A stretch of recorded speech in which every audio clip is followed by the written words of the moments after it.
Because maybe you have so many rules. You know, this whole thing, this whole discussion, we wouldn't have it in other countries.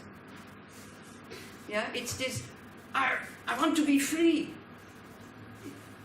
It's not a question of free. I want to be able to think and decide what I'm attached to. Yeah. And be aware that this is becoming a problem. Okay. And then deal with it. It's kind of working on my mind. That's what I would like to have. That's what the vows are for. Yeah. To work on your mind, and it's a help. I said, you don't, when you are very realized, so both of you must be very realized. I'm not saying this is a joke.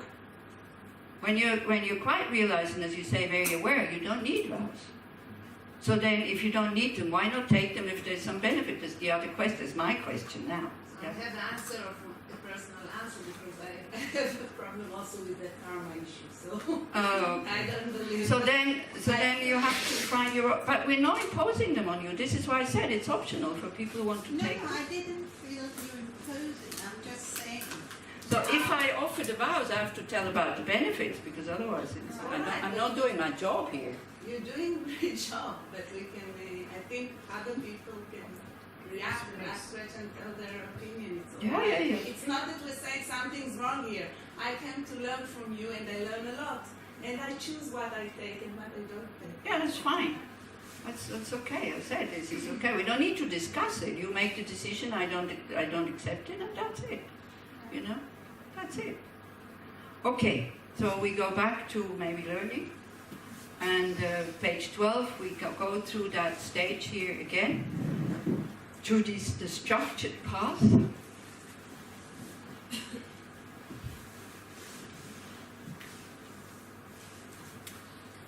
The foundation of all good qualities is the kind and venerable Guru. Correct devotion to him is the root of the path. By clearly seeing this and applying great effort, please bless me to rely upon him with respect. Understanding that this precious freedom of this rebirth is found only once, is greatly meaningful and is difficult to find again. Please bless me to generate the mind that unceasingly day and night takes its essence. This life is as impermanent as a water bubble.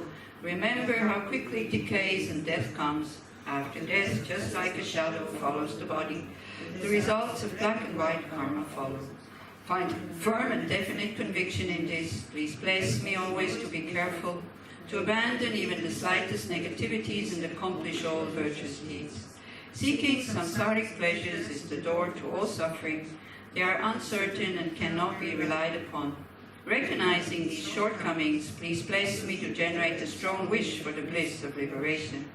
Led by this pure thought, mindfulness, alertness, and great caution arise. The root of the teachings is keeping the pratimoksha vows. Please bless me to accomplish this essential practice. Just as I have fallen into the sea of samsara, so have all mother migratory beings.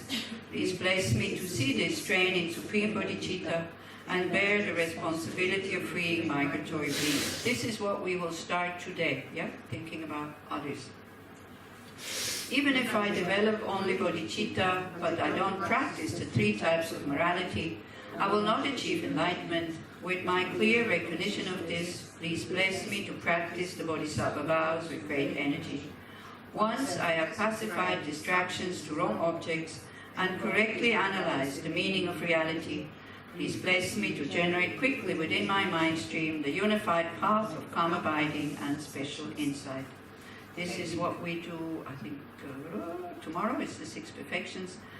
Then, having become a pure vessel by training in the general path, please bless me to enter the holy gateway of the fortunate ones, the supreme Vajra vehicle. This we will not look at into detail. At that time, the basis of accomplishing the 2 attainments is keeping pure vows and samaya. As I have become firmly convinced of this, please bless me to protect these vows and pledges like my life. And having realized the importance of the 2 stages, the essence of the Vajrayana, by practicing with great energy, never giving up the 4 sessions, please bless me to realize the teachings of the Holy Guru. Like that, may the Gurus who show the noble path and the spiritual friends who practice it have long lives. Please bless me to pacify completely all outer and inner hindrances. In all my lives, never separated from perfect gurus, may I enjoy the magnificent Dharma. By completing the qualities and stages of the path, may I quickly attain the state of Vajradhara. So the day before yesterday, and yesterday we covered like the slower scope and the middle scope. Kind of again to recapitulate, to become aware that our situation is incredibly good, that we can make so much with our life. And again now from the Buddhist point of view, but then again, as you say, if you have a problem with karma and rebirth, then also I don't know how to present that to you, but your life making meaningful in Buddhist terms, of making steps towards total liberation of all negative emotions. Yeah, like they're not coming up again. And then also to develop the mind to that state where we are able, where we have the capacities and the ability to really help others, because we can see their potential also. We know whether to leave somebody alone and they have to figure it out alone, or whether to interfere and help. This is the mind of a fully awakened being, you know. So also when people come to me and ask me about their psychological problems, I'm very hesitant to say something if they don't practice this path, because I'm not a psychologist. I have not studied psychology. I study my own mind, yeah. So that's the only reference I have. So that's not always applying, that doesn't apply to everybody all the time. So if you have psychological problems with anger or attachment or whatever, I can give you instructions from the teachings for kind of somebody who wants to be free from these negative emotions. But I can't really help you when it comes down to giving you psychological advice, because I have not studied it. Do you see what I mean? Yeah? Whereas as a fully awakened being, you don't need to study psychology and this and this and this. And I know it sounds a bit fantastic, that you can have a mind where you see exactly the potential of all beings and you know exactly what to tell them. And like it said, the power of the speech of an enlightened being is that everybody understands exactly what they need to understand. Yeah? Obviously, as you can see, because there's some discussion and resistance, I do not say everything that people need to understand for them, you know, individually, so that it helps them. So that means I'm not a Buddha. So as a fully awakened being, that would be the case. That's the power of speech. Do you see what I mean? So this is why this life, from the Buddhist point of view, I will have to add that now again and again and again, from the Buddhist point of view, this is why this life is so precious, because you can make steps towards liberation and then finally enlightenment. Yeah? So, because we have the conditions, then we need to know it's not going to last. This is why we talk or we think about impermanence and death. Do you think that you would change nothing in your life if you would know that you die next month? You would just continue the way you continue now. We change everything. Look at people who have kind of, you know, who have cancer. And when they accept it, it's about acceptance. Then you can go two ways. You either accept it, and it's still difficult. It's still a lot of suffering, like physical suffering, but the mind is kind of at peace. And you do the best you can. You go to your therapies, but you also work on your mind, on gratitude, seeing the positive side of the thing. If you reject it, like my brother, life becomes like hell, because he denied it. He didn't want to know that he was dying. So nobody was allowed to talk about death in the family. He would get so angry. And he pretended as if he's healthy and he doesn't need any help. So that's what I mean. Again, it's just an example. It doesn't mean that everybody is like this. But this is usually the two reactions. When people find out that they have something, that they will die, maybe, soon. We all have this something. We all have this body. So this is why we meditate on impermanence and death, to see if I would have to die soon, would I continue to live the way I'm living or not? If it's yes, by all means, that's fine. Why do we do that? So we want to have a situation at death where we can go peacefully, not having to regret anything. You know, when I told you about some stories about dying people, what makes them restless is regret about having done things, not about not having done things. And sometimes it's really small, but it's at the time of death it can be really, really disturbing. And if you die, again, Buddhist point of view, if nothing is after death, it doesn't matter how you die. Because as you said, you know, fall from the aeroplane without a parachute, if you think nothing comes afterwards, everything is finished. So why would you worry about, you know? Also, your restless death at one point ends. So if you think that nothing continues at the time of death, it doesn't really matter so much how you live and how you die, if that's your true conviction. So it's that again, that's very personal. You have to see, what do I believe? Something when I die continues, or everything is just finished? Yeah. So from the Buddhist point of view, it continues. So this is why it's the same way. You know, if people would take into consideration and accept that they have to be reborn onto this planet, do you think that we would be so careless about what we do to this planet? Normally when you leave a hotel room, how do you leave it? You clean up? No. Here we ask you to clean up, by the way. Because it's quite a nice act. That's a compassionate act towards the cleaning ladies who have a lot of work. So you take off your sheets, you take out the garbage, you clean as much as you can, and you kind of clean with the thought, if I would be the cleaning lady, what would make me happy when I come into this room? Okay? So normally we don't do it. Because why? I'll pay money. But that's not the issue, paying money. It's about making people happy and how to be compassionate. And that's something we can do. Otherwise, compassion is very difficult. See, we always want to do the big things. Or, as you said, you know, very often there's self-concern inside. You won't see the cleaning ladies. They won't see you. They won't be able to thank you because they don't know who they are. But you can assume that they will be happy, the same way as you would be happy if you were the cleaning lady, okay? How do you leave your house before you come to the course? The same way as you leave it? The same way as you leave your hotel room? Yes or no? No. No. Why not? Because you come back. Huh? Because you come back. Because you come back. So this is this whole thing about rebirth. Man, I schlepp everything with us. If I don't clean up the mess now, I will have to clean it up later. And on top of it, same as with dirty dishes and dirty houses, it kind of starts to fester. Yeah? This is the idea about thinking of impermanence and death. Do I want to continue living like I do? Is that good enough so I can die without regret? If it's yes, I'm the first one to rejoice. If it is true. Because quite often we fool ourselves. Because we don't see, because we're not aware enough to see what actually is going on in our mind. I'm talking we, I'm not saying you personally. Oh? So you see, whatever I'm saying, if you think it's not a problem for you, by all means be very happy. If you have no problem with anger, not a problem with attachment, that's a great reason to rejoice. No need to get upset. I don't claim that.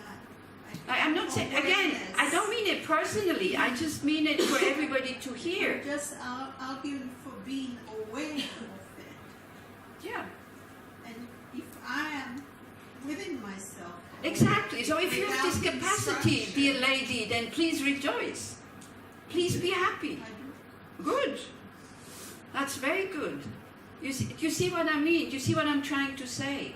You know?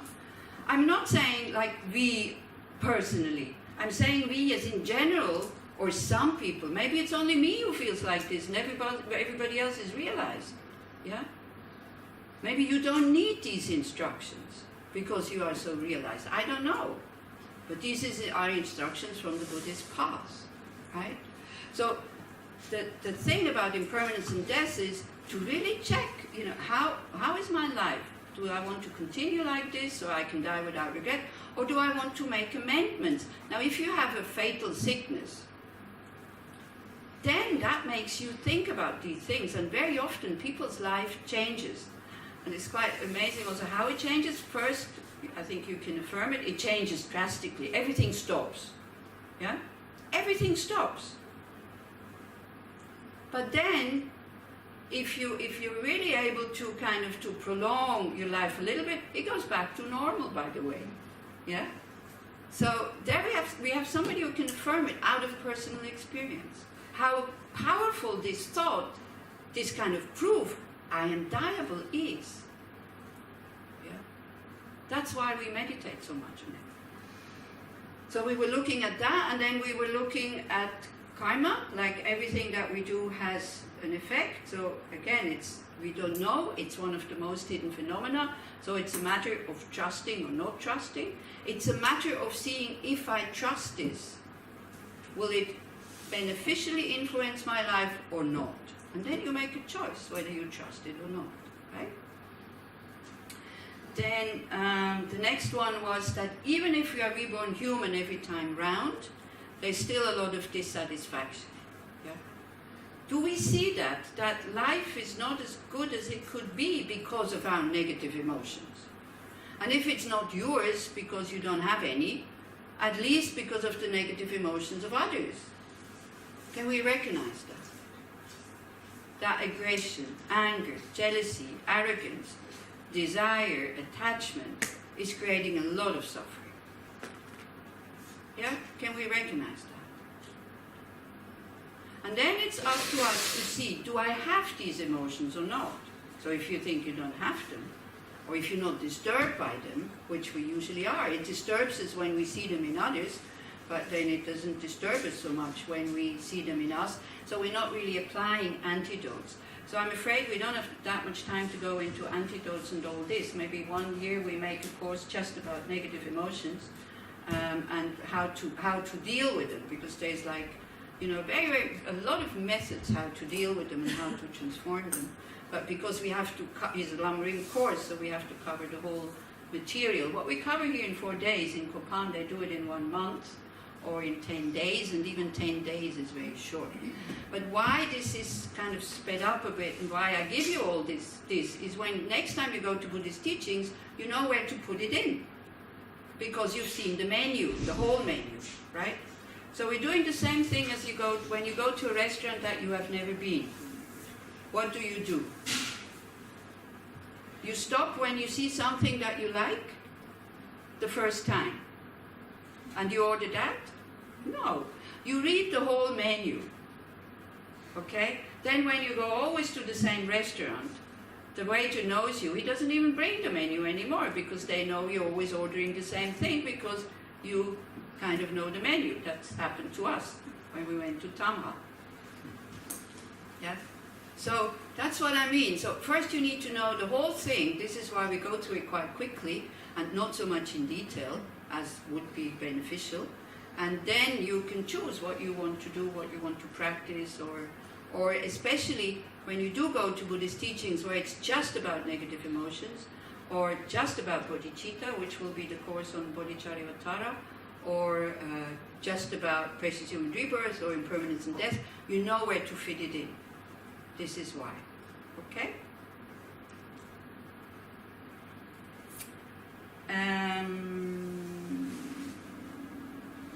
Where were we? So, we are at page 12 on the second last verse there. No, the last one. Just as I have fallen into the sea of samsara, so have all mother migratory beings. Please bless me to see this train in supreme bodhicitta and bear the responsibility of freeing migratory beings. Migratory beings are all beings who have a mind, so that goes as humans, animals, spirits, hell beings, hungry ghosts, from the Buddhist cosmology. Okay, so what is bodhicitta? So first we have to define what bodhicitta is. So you see, some of the Buddhist systems stop before that. They stop with the Four Noble Truths. There is suffering, these are the causes of suffering, I have to apply antidote to my delusions, then I will be free from suffering. And I will not be reborn again and again and again and again. Or, so that's what is called the founder week. This one is called the Mahayana, so one goes further. Not just my happiness, but the happiness of all beings. And really all beings, not just the ones I like. And this is a huge mind. I mean, that also, I have to ask you this question so it becomes clear. Can you see that we have problems on this planet because we have friends and then enemies and people that we don't care about?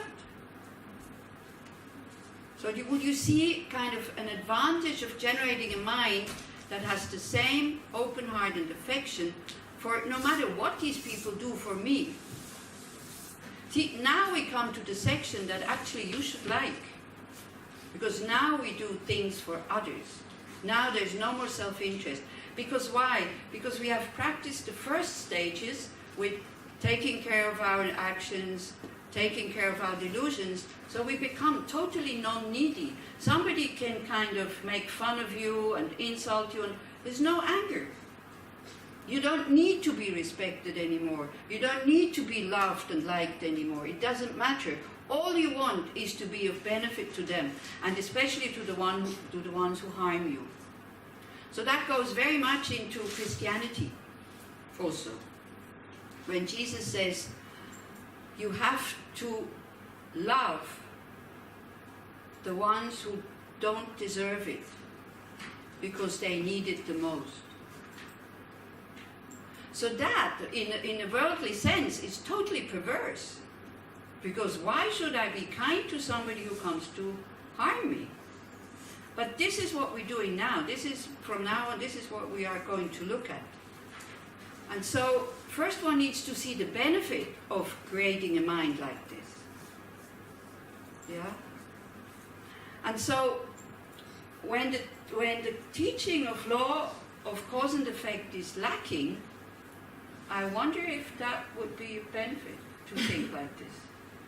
You know, if you kind of don't know, I'm being harmed now because with anger or with attachment or with jealousy or with aversion, I have harmed somebody else, so that is what is coming back.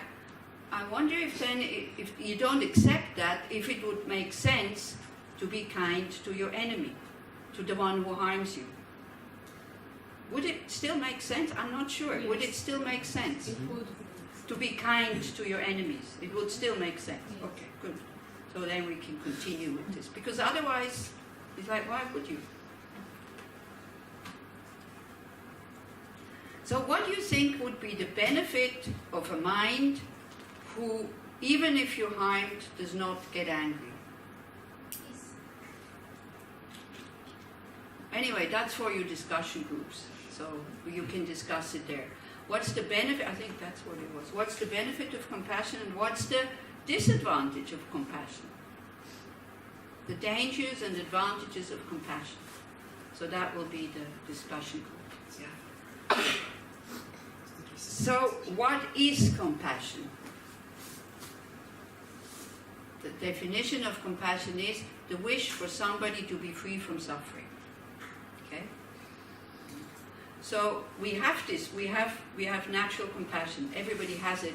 The only thing, it is limited. It goes only to the, naturally it only comes for the people who are kind to us. Or, again, I don't want to apply anything, but if somebody is kind of harming me, I need a few minutes to transform the aversion towards that person. A few minutes. And sometimes I succeed and sometimes I don't. But I need conscious thinking not to follow that, how dare you. Yeah? For us it doesn't come natural, I think, that we see that other person that has harmed me to say, wow, my karma now has ripened. Like for me, the suffering is kind of finished when the act is finished. But that person, for them, it lies ahead of them. So naturally, it doesn't come. It comes when we kind of think about it. Yeah? So having understood that being reborn again and again and again is not satisfactory, then we start to understand that we want to get out of samsara, but then we start to see that we depend a lot on others in order to survive, as we did this morning in the meditation when we took the vows. We're so dependent on others and we never ever think about it. Yeah? So then there's a big imbalance of how much we receive and how much we give. Yeah, because, okay, we say, okay, I pay. Well, where does the money come from? Can you be self-sufficient with your money? Yes or no? Huh? No, Yes. How? by exploiting other people, Huh? by exploiting other people, by buying cheap stuff. But from then you China. need other people, excuse me. So Yeah, that's I not, mean- no, I mean No. self-sufficient, No, not I'm needing anybody else. That's No. what self-sufficient means. You say yes. What is money? Energy. Okay, you go to the shop and you say, what can I buy with the energy here? No, it's not energy. It's paper or metal. This is what money is. Can you produce paper or metal without needing anybody else to help you produce that thing? No. Now the money that has the energy as you give it, yeah, as we give it the energy, it doesn't have energy from its own side. We give it. It's a piece of paper. It's a piece of metal. That's all it is. It's a nominal. It has nominal value. Yeah. Agreed by all of us. Huh? Agreed by all of us. Yeah. That's what it need, for it to have value. People need to agree. Otherwise, if you're the only one who says, "Oh, this is it's $1 million," if you're the only one who agrees, it's like not all of us. It's like again, not all of us, but some. At least the ones who buy it, they need to agree also that it's worth $1 million. Yeah. Do you see what I mean? Okay. So then also real money, like money that we go out. Where does it come from? As you say, either it comes from people that work for very little money, or if then people say, no, I'm not exploiting anybody else, I'm self-sufficient, I'm independent. But then can you be independent without and earning money without others? What do you need when you're independent to earn money, to be able to survive? What do you need? Come on, what do you need? Customers, patients, clients. So, that's what I mean. So you say, I pay. Well, where does the money come from? It also comes from others. Or maybe it comes from your parents. I don't know, if you're very young and they support you. Or from a sponsor. Or from the state, if from the taxpayer, if you live on social welfare. How you call it here? Social Security. Huh? Security. If you live for social welfare. It always comes from others. But no, the moment it's in the pocket, it's my money. Yeah? Okay, so these kinds of things, we start to see how dependent we are on others, and that we see this when other people do their job, kind of, work very hard in the fields, or as you say, we buy cheap things, we become aware that they have very hard jobs and they get paid very low, and I'm the one who benefits from them. You want to do something for them. You want to repay that kindness. Now, what is the best way to repay the kindness of somebody is to also be able to lead them to a state which is totally free from suffering. Yeah? So for that, you need to go on that path. So then, you want to be free from suffering. Why? From suffering and the causes of suffering. Why? Because you want to show others how to do that. Now, I am not free from suffering and causes of suffering, so, I shouldn't be teaching you all this. I'm not a Buddha, so don't put me up too high. This is what I'm saying, yeah?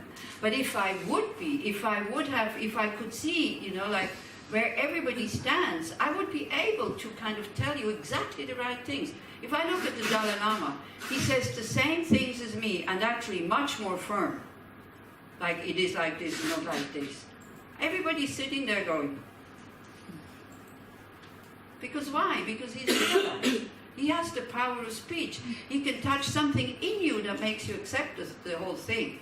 When I say things, what do? You could just see, I make people upset. Which is not my purpose, actually, to make you upset. So if I did make you upset, I'm really, really sorry. But that's not what I had in mind here. I'm sorry if I made you upset. No, I'm not upset. I'm not upset at all. You know, people can criticize me and kind of say, this is bullshit, throw it out of the window. It's fine. It's okay. It's your I choice. just said my opinion. It shouldn't go more far than that.